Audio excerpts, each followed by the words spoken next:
Doing all right? Can you hear me? Yeah, I can hear you. Okay. You doing all right? Yeah, man. Cool. We should be good. I think it's recording. It says it's Yeah, recording. So said it was. it is. All right. So today we are going to focus on interviewing, which you and I both love. And we're not being sarcastic about it. If we could get paid to go on job interviews and blow people's minds, we would love to do it. um, I do want to make sure that as we go through this, we talk about like what are some tips people could do. But one of the things I think is the most important thing is changing the mindset of people going into an interview. So, how do you see that? What do if you're coaching somebody about how to interview, what are some of the first things you tell them to do? I mean, I think just try to make sure that you realize that it's a two-way interview, not a one-way interview. You know, What do you, you are interviewing the company and the leaders just as much, if not more, than they're interviewing you. You know, so I think the power dynamic is not as one-sided as we often treat it or often think that it is. and I agree with you. I mean, we've had this conversation, but it's interesting how often people will go into these interviews thinking like, oh my God, I hope I don't blow it. I hope I don't blow it, which actually psychologically puts them in this sort of position of weakness, right? They're sort of coming in, putting the potential company or their potential boss up on a pedestal, very similar to how salespeople do that to their prospects, right? It's the same thing. Well, I think one of the reasons people run into that issue is maybe they lock in on like one company or one opportunity. Similar to a sales pipeline, they don't have enough interviews lined up, and so they get overly fixated on like, well, I got to nail this one. I need to make sure that they love me, so I get the offer, and it's the wrong way to approach it. Yeah, and I definitely want to dive into that in a second, but I also sort of want to expound on that is that the premise of this is to understand that the mindset needs to shift, right? And don't put people up on a pedestal. And I think part of the problem is that nobody's ever taught them how to do this, right? Nobody ever taught. I remember when you and I were going through this, at different times in our careers, nobody ever told us how to do these interviews, right? At least as I recall it, you and I would get on the phone and we'd start talking about it. We go, oh my God, you're right. This is so much more fun now, right? And how would you coach people now, right? Like if I was going to go through the interview process now, like what are a couple things that you would coach me to do? Well, I'm going to sort of go back to the beginning. So the very beginning is looking at your resume and your LinkedIn profile. Well, let's start there. Does the resume even matter anymore? Only because people are stupid enough to still ask for it. And granted, you and I are in this different position where, we're not out interviewing for people. Although, I'll be the first to say I've taken the occasional interview every now just as a lead gen tool for myself and my training services, right? Like, but that's how I see it. It's like, well, if they want to talk to me, I might as well talk to them. They clearly have a problem. Maybe they will be so amazing, so cool that I'll have to consider actually going to work for them. But on the other hand, why wouldn't I take that as a perfect lead gen tool for what I do, right? Same for you. I know you've gotten jobs doing this, doing it this way, sort of balancing that consulting stuff. But to your question of to me, they are one and the same. I know people will say differently. I know we're going to do a session on LinkedIn and some values of how to really build your LinkedIn profile. But it's funny to me because people will say, hey, can you send me your resume? And I'll just politely say, no, it's 2019. I don't do resumes. My LinkedIn is my resume. And part of the reason I say that, one, is because that's just the truth. But two, if I were really trying to promote myself the right way, we feel weird sending a 2-page resume. I don't care, and I don't think people care if they have to scroll 16 times to read something. Yeah, that's an interesting point. I definitely agree with that. Somebody sent me a resume the other day, and it was like 3.5 pages. Yeah.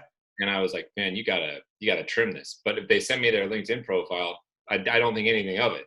You wouldn't even think about it. Totally. No, That's the first thing. The other thing I do, and I'm very meticulous about this. I don't know if I've ever shared this with you, or what you think, but I don't care if it's sales or engineering or marketing or whatever.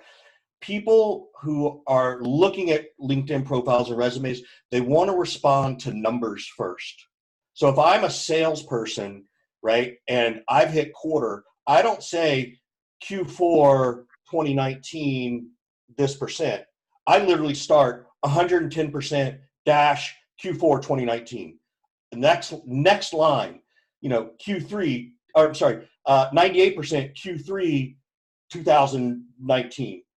And then this is the other piece. People say, what happens if I had a shitty quarter? I'm like, that's fine as long as you've got other good quarters around it, right? Because I want you to be able to say, oh, Q1 72% Q1 2019. I want Scott to go, wait a minute, you hit it here. What happened here? That's the story, because that's what they're looking for. They want to tell that story. And to pretend like you hit every number every time is just foolish, unless you've done it. If you've done it, great. But if you haven't, be honest about it, and people respect that sincerity. But I'm really huge on that percentage, that growth has to come first. 15 reps hired and up and ramped in 6 months. 122% conversion from inbound leads to whatever. Put that percentage first, because I know that captures people's attention. What do you think about that? Have you ever seen it that way or thought about it? I've never been in the position to have to put it up there on my own resume. I get those kind of resumes all the time. I hire maybe a little bit differently. Mm-hmm. I don't tend to be overly impressed by people who put numbers and percentages and attainments all over the place. When I'm trying to hire somebody, I'm much more concerned about who the heck is this person sitting across from me? What are they all about? Who are they? What are their goals are? All this kind of stuff. If I'm just staring at the resume, I don't really get a ton out of the resume. But here's my point. I'm going to call bullshit on you a little bit, because before they show up, they still got to have this number. And I know you well enough that I know that you'd be like, all right, let's see if this motherfucker can really hit these numbers. Let's see if he or she can justify how they hit those numbers. So I want those numbers may not make you hire them, but don't they make you ask the stories you want to hear? Not really. I mean, I'd be more interested in the story of like, okay, you were at, the Harris Consulting Group for the last 3.5 years. Okay, well, in order to be there for 3.5 years, like, you must have done pretty well. I see here that you've hit, these particular numbers. Like, what was the hard part? What was the good part about that job? What about the times you missed? And, you said before, like, just kind of own the fact if you haven't missed. That's that power dynamic thing I'm talking about. Again, people kind of dread maybe to having to talk about the time they missed or something. It's like, no, dude, just own it. Just own it. Just be like, here's what happened. I didn't prospect, enough. I learned that lesson, and you can see I fixed that in the next particular quarter. Yep. Right. Or, I had some health challenges, or, I lost a parent and this fucked me up. Or it was my first quarter. It was random. Right. I was just trying to figure out what the heck to do. Just like own it. And people don't own that story enough, again, because like, I think they don't go into it trying to get enough job opportunities. They go into it with like 1 or 2 interviews. Yep. And so they're just like too scared. So they come from this position of weakness. I literally wouldn't want to go work for somebody if they were like, nah, I'm not going to hire this guy because, his mom passed away and, he stopped performing. Like, right. I don't want to go work for that person anyways, right. Man. So if I want to work for somebody who gets me, who I tell my whole story to, and they're like, yeah, all right, I buy that. I like that. I want to work with that person. Totally agree. And again, the easiest way to make if it was me and you, we'd probably walk into the interview, say hello, and in theory, at least I would be like, hey, I know your first question is going to be what happened in that quarter. So let's go ahead and talk about that first. Can we? Yeah, just get it over with, right? Just get it over with, but do it in a positive way. Like, I'm not scared. I'm not afraid of it. Right. I want to admit that I have, when people say, well, what are my biggest weaknesses and my biggest strengths? But my biggest weakness is my biggest strength. Like, that's the worst thing ever. I hate that fucking answer, right? I suck at this. I'm working on it, but I still suck at it, right? Yeah. Like, just own it. Yeah. But then I would turn around and ask, this is the other tip that I would do. If someone ever asked me one of those, I call them the stupid questions in an interview, I just turn around, answer it honestly, and then go, what about you? What's your biggest weakness and strength? Right? Why should I come work for you if that's your weakness? Right? Yeah. If you're telling me you don't have enough time to spend time on the floor, why should I come work with you? Yeah. Now it's on them. This is because those are the answers we want to know. Those are the answers I want to know as a potential rep or manager, VP. And as somebody in a hiring position, like, I respect those kind of questions. Yes. I pay a lot of attention to the questions somebody asks me Mm-hmm. during the interview process. Yep. How powerful they are, how intelligent they are. Oftentimes. Why does that matter to you? When you say I pay attention to the kinds of questions they ask me, why do you like it when someone challenges you a little bit? Well, they have confidence, number one, I feel like, right? And I feel like How does that confidence translate to a sales skill, though? Well, come on. I mean, if you have confidence in the interview process, you have confidence in your ability to sell. You have confidence to ask me in an interview process difficult questions. You have confidence to ask a prospect difficult questions as well. I just wanted you to say it out loud. I know. Okay. I make sure I know what I'm talking about. Scott, after 10 years, I really got to make sure you know what you're doing, bud. I don't want you to make more mistakes.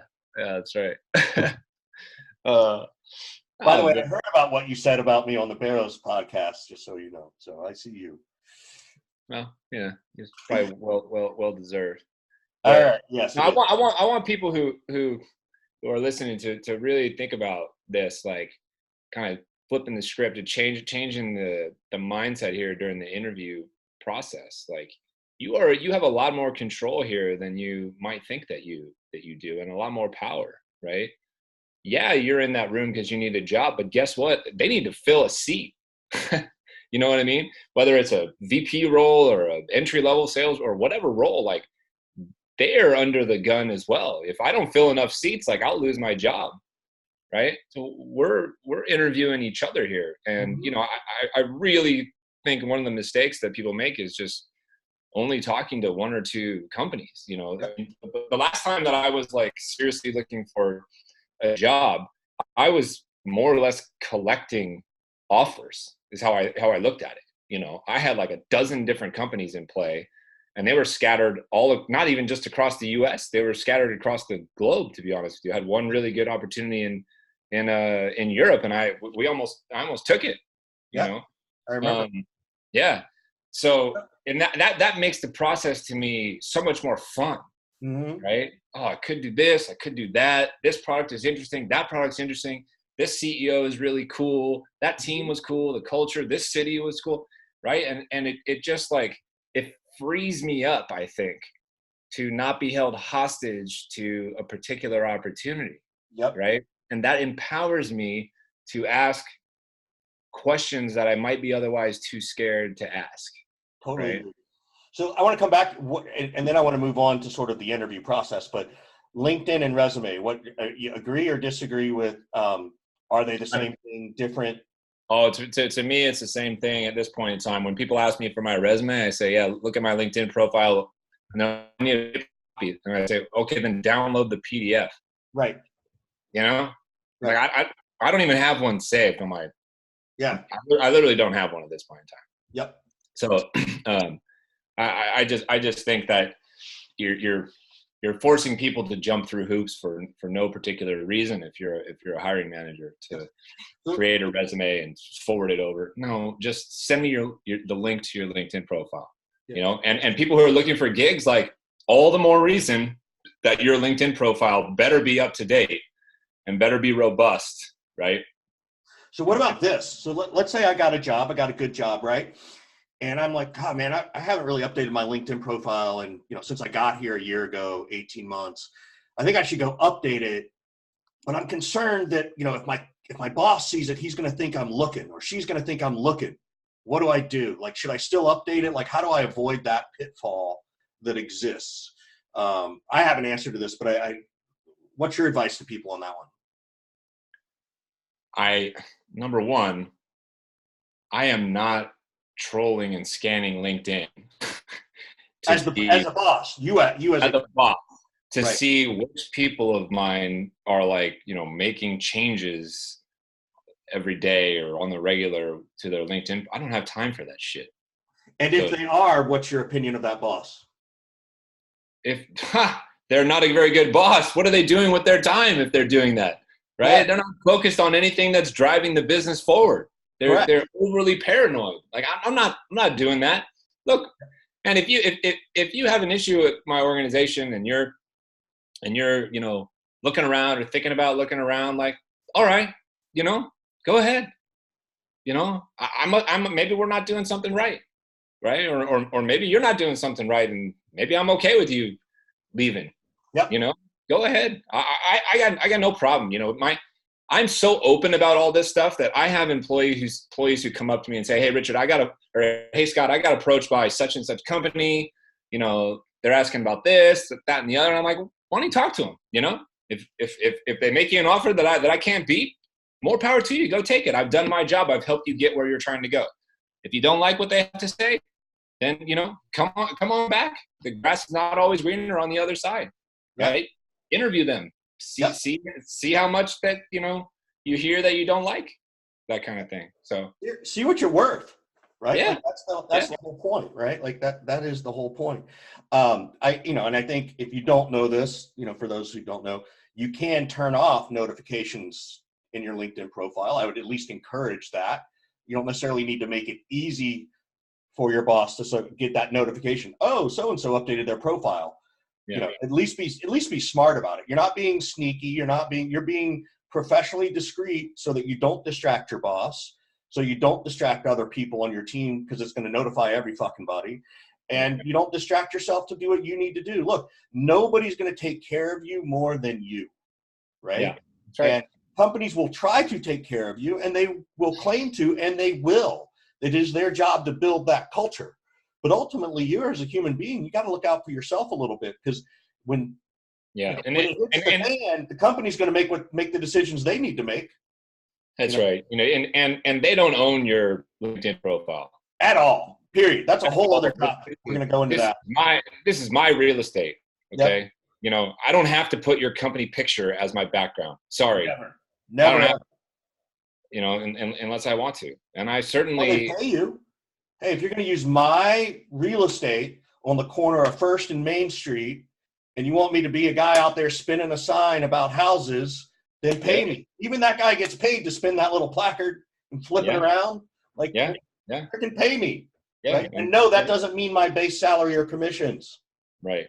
That's not my job. So. You're going to get, you're going to get upset because somebody in the organization gave me a recommendation. And so because I got a recommendation, it makes you paranoid to think that I'm going to leave. Come on, man. All right. So, and if you're working in a world like that, then that should tell you what your culture is, and you should be looking to leave. Right. And if you're a boss who's built that culture, well, stop. Good luck to you. See ya. Stop. Scott, this is where we plug ourselves for consulting services. I'll even give you the first 30 minutes free. So, but sort of moving on. So let's get into the interview, right? Like, so we've set up LinkedIn. We've talked about those things, what to look for in your job. Let's talk about that interview. Let's talk about that first interview. And you tend to hire a lot at the early stage sales rep career, right? Like that's for most of what you've done. I want to talk about them in two different ways.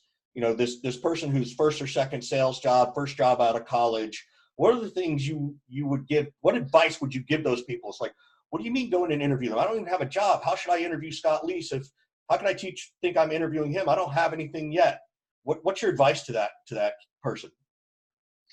Well, I think one of the best things you could do is know what you want out of your next role and on some level your career. One of the worst things that I can hear from somebody is, well, I'm still kind of trying to figure it out. Right? I might want to do this. I might want to do that. Man, my job is not to help you figure out what you want to do with the rest of your life. My job is to help the people who know what they want to do right now get to where they want to go next. Yeah, but what happens if I'm, look, I'm 24, 25 years old. I think I might like sales. I don't know. Like, are you Yeah, sort of well, like, you're an idiot if you come interview for a sales job and you say, well, I might like sales. I don't really know. Fucking lie to me. I'd rather you lie to me. You can still have that thought in the back of your head, but don't come into a sales interview and tell me, well, I might like sales, I might like marketing, I might like CS. I don't really know. I'm still trying to figure it out. I ain't hiring that person. right? Period. I am period, because you don't even have the smarts to fake it. You don't have the smarts to lie to me and be like, yeah, I want to do sales. Right. No, but if you're keeping it really honest, like the people that I want in that early stage are the people who are like, yeah, I haven't done a lot of sales, but that's what I want to do. I want to get in early. I want to learn. I like the financial opportunity. I like talking to people. I like building value, all this kind of stuff. That's what I want to hear. I don't want to hear about somebody who's wishy-washy and trying to figure it out. Right. What if I come in and I said, Scott, look, man, I love changing people's minds. I want to convince them to change the way they're doing things. Is that better than coming in and saying, well, I like talking to people and helping them solve their problems? Like, do you really want to hear people say, oh, I like solving problems, There's pieces of both those comments that I like and don't like. What are the pieces you don't like? Let's start there. Well, I don't tend to, when somebody says I like talking to people, that makes me think of like a Nordstrom's, worker who's just like servicey and friendly and just trying to all inbound, totally helpful. Like that doesn't strike me as a hunter or a closer. So I don't love that particular piece. So if someone comes in and says that, and they say, so now let's flip it. Let's give some managers some advice, right? Let's say some rep comes in and says, well, you look at the things, you're like, this person looks interesting, it's worthy of a shot, and they're still early in their career. They don't know how to interview. So how do you help bring it out of them in that interview? If I come in and I say, hey, Scott, I really like working with people and helping people solve their problems. I see all the stuff you do on LinkedIn and how smart you are, and you look like the kind of person I want to work for. But, what would you then say to me to try and pull out more? Well, I would probably say that you sound like a customer service person to me. You like helping people with their problems. You like talking to people, helping them out. How come you haven't looked at customer success, customer service? Okay. And that direct kind of question helps me get to the answer that I'm looking for one way or the other. If somebody responds to that and is like, well, hold on a second, and has a good answer as to why they don't want to do that, I like that. That tells me that they're self-aware and they know who they are. If they're like, well, I've thought about that and I've applied to some of those jobs, then I'm like, red flags going off. Like they don't know what they want to do. This is another tip for the managers out there, and even for the reps who are listening. I remember you used to do this a long time ago, which was we would interview people when we worked together, and your favorite tactic, which I loved and picked up from you, was, or a tactic that I've ended up loving, was, you know what, Scott? I don't know, man. I mean, the interview could go great. Let's sort of prep. The interview goes great. You really like it. And you're like, Scott, I don't know, man. I'm just not convinced. I don't know. Why don't we do this, Scott? Why don't you go home and sleep on it tonight? And if you're still interested, call me back tomorrow. Right? Like you would say this to reps. You taught me to say this to reps or candidates. I still do variations of that kind of thing. I still would kind of say, look, sounds like you got a few things going on. You got a bunch of irons in the fire. Why don't you go home and sleep on it? Think about our company. Think about what we do, where we're headed. Think about working for me. Think about working for Richard and these other people. Think about our culture, and get back to me tomorrow if it still feels like something that you want to do. If not, good luck with some of these other opportunities. And sometimes that pushes people away, and I'm okay with that. And sometimes what happens is it makes those people really want to fight for the role and get back in. Right. And either of those are good outcomes for me in my world, in the hiring manager seat in that moment.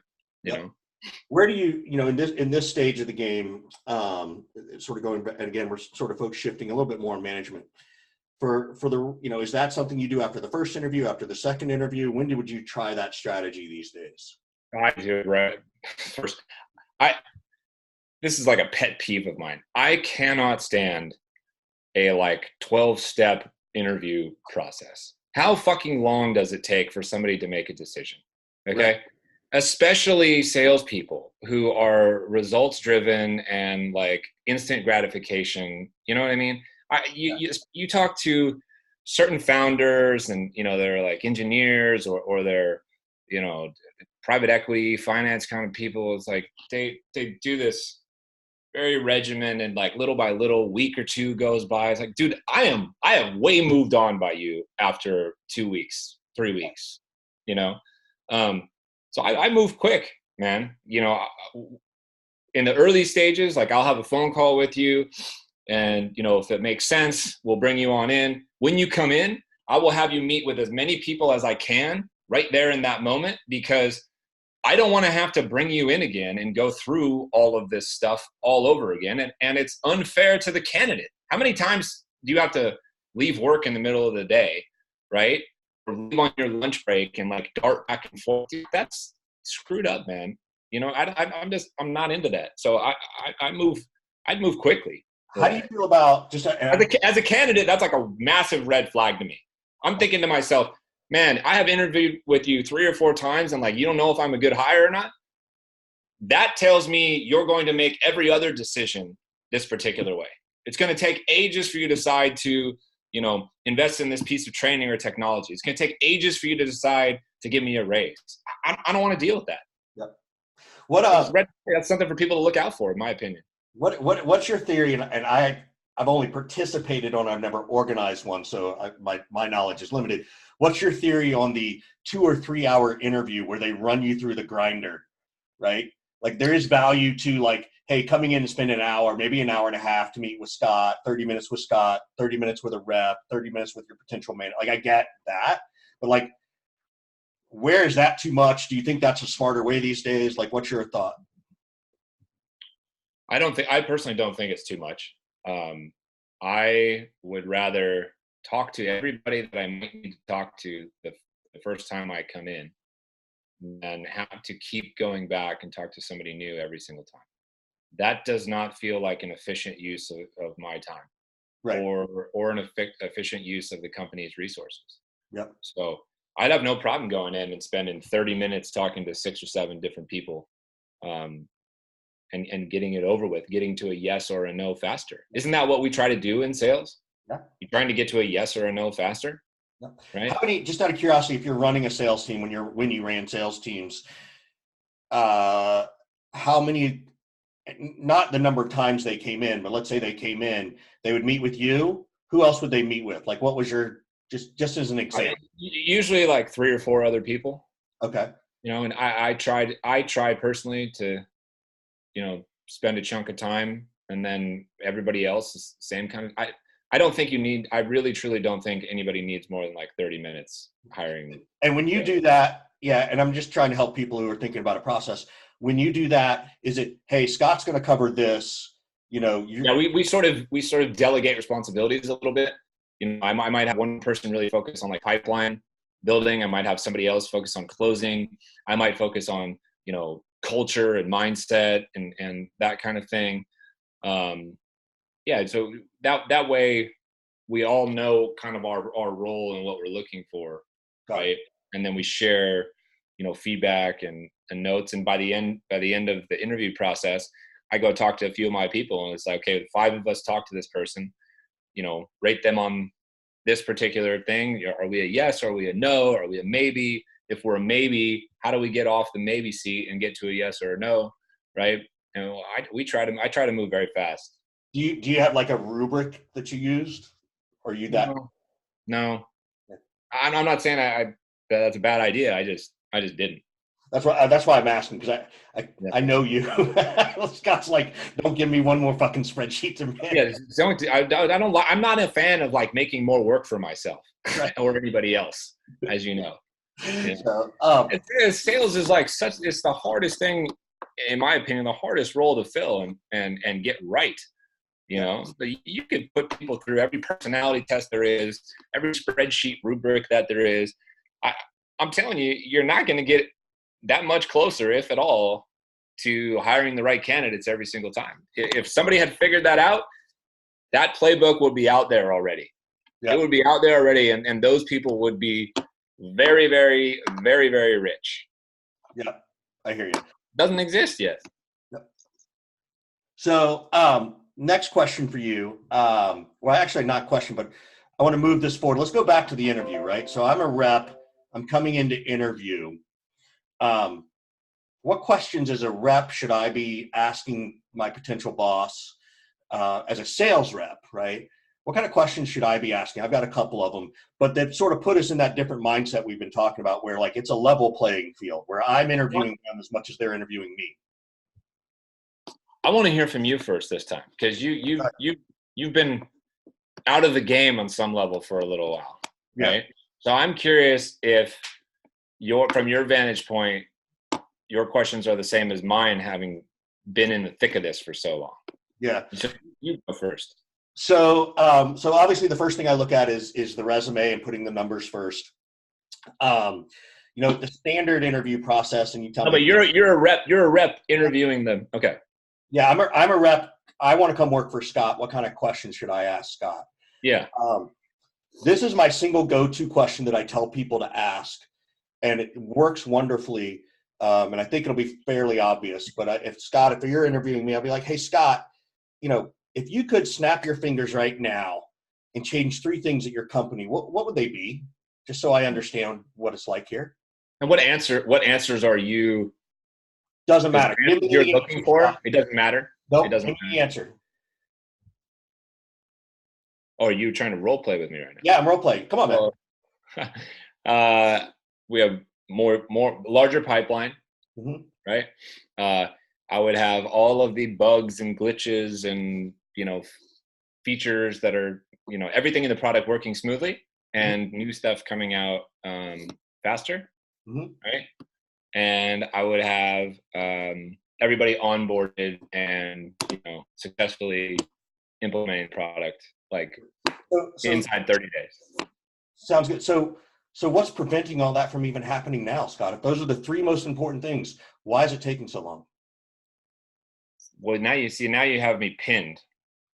And explain why you're doing that. Because I want to know what the culture of the company's like inside. I want to understand how decisions are made. I want to understand how good is my boss, right?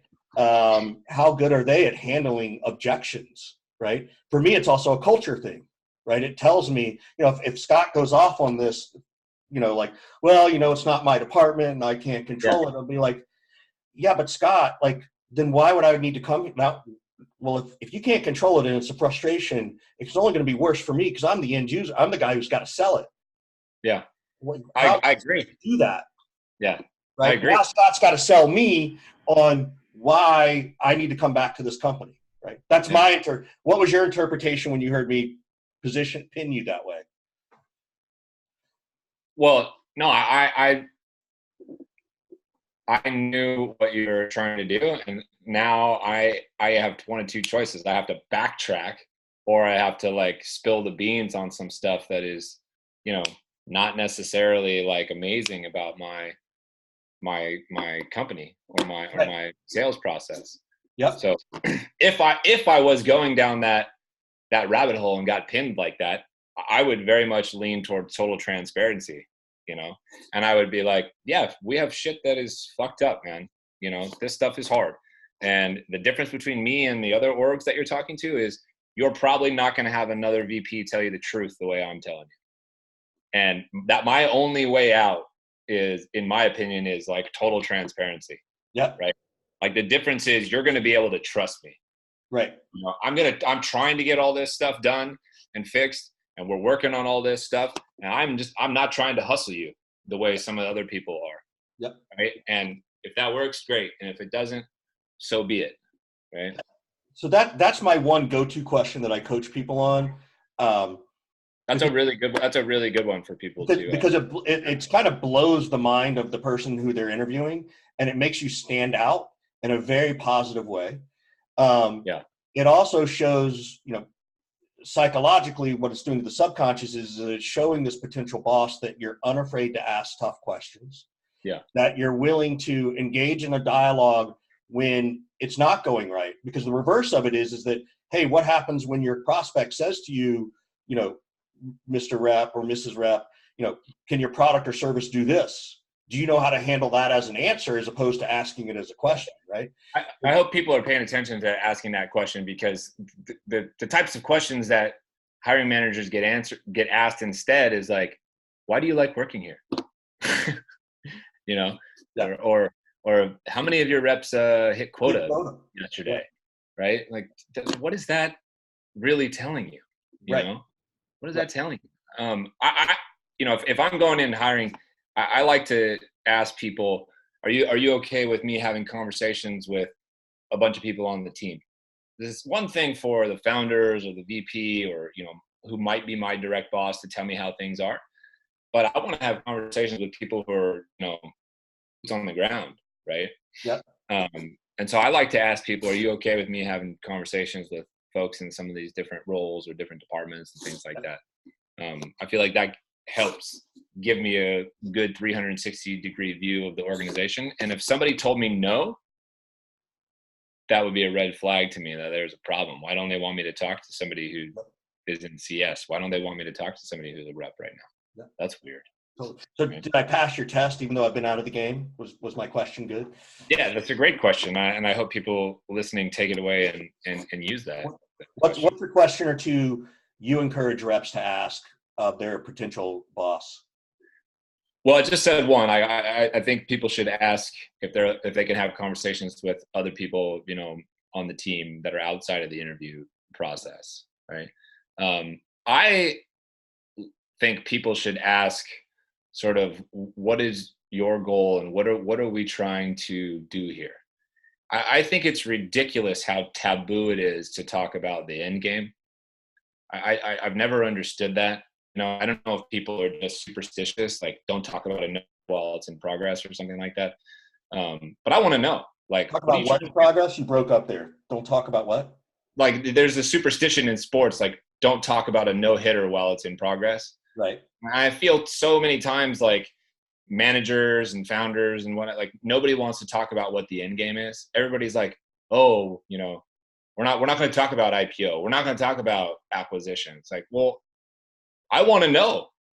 I want to know, like, what is the plan here? You know, are you signed up for like a 10 to 15 year run to try to IPO and be a multi-billion-dollar company, or are you trying to, you know, get to like 10 million ARR and then flip the company for 50, 60 million? Like, what am I signing up for?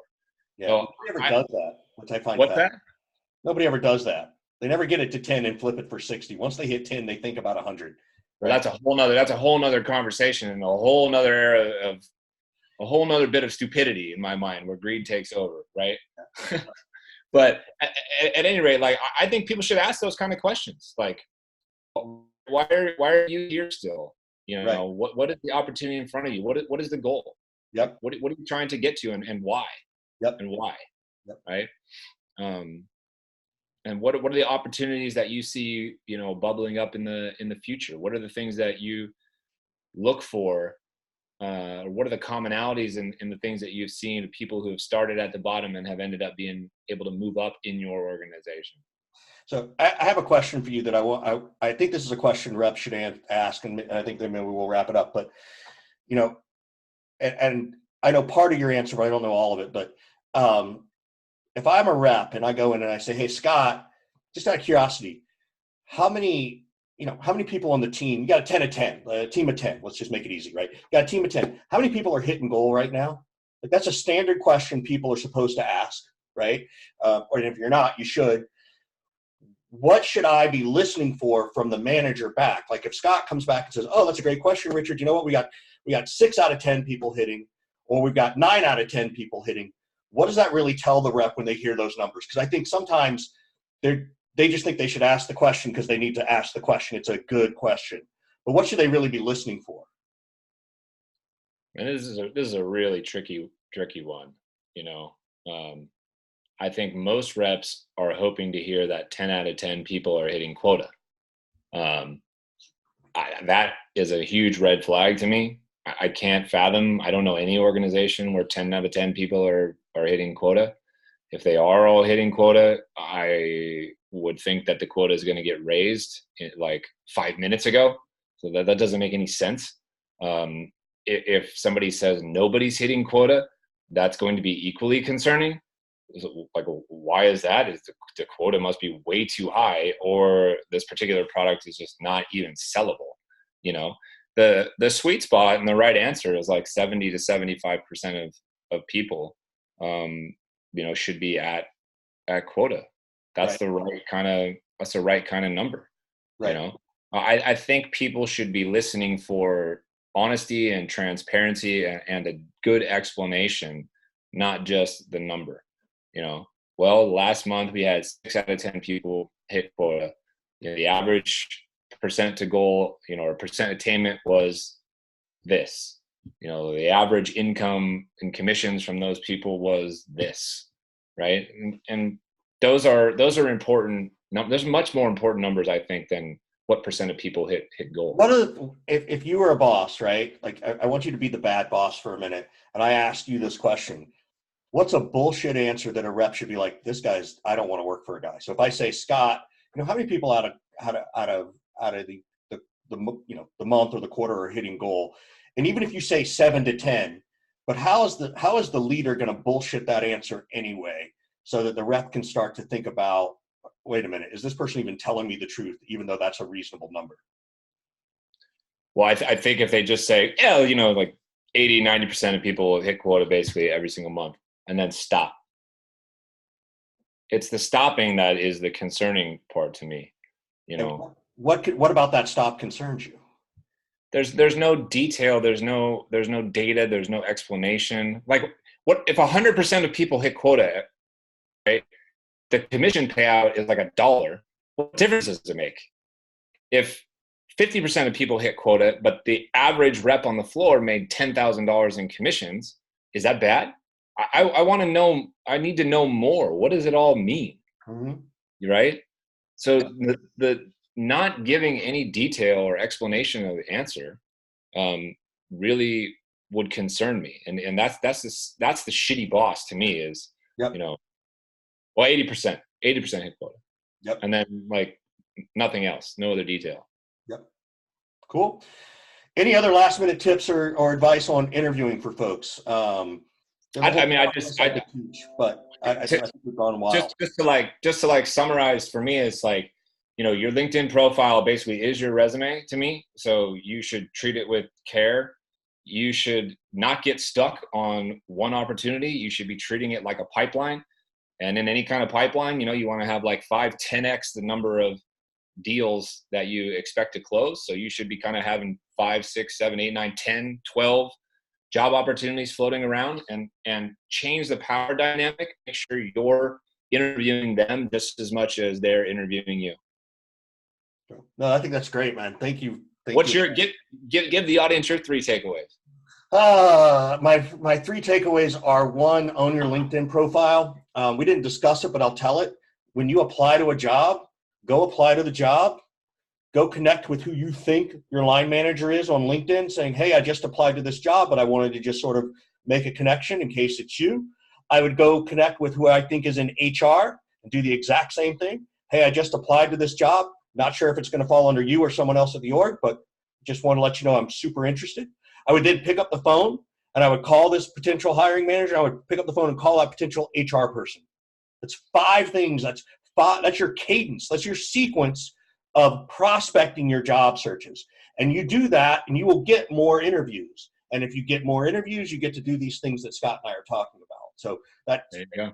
I didn't get it out there as fast as when I wanted, but that's it. So that, owning your LinkedIn profile, going after it in a very meticulous prospecting way, flipping the script, right? Ask those tough questions. Don't put your potential boss on the spot in a rude way, but it's okay to push a little bit and see how they respond, because you need to see how they respond in those moments. And then I think the last thing is ask those questions. Ask that question of, hey, What are the 3 things that you wish you could change at the snap of a finger? Great. What's preventing it? Asking more about the compensation around those things that Scott was talking about. So, so those are more than 3, but those are good takeaways and a good summary. So good stuff. Good all stuff. right. Till Cool. next time. I'll catch you in the next one. All right. See you, Later. brother. Love you.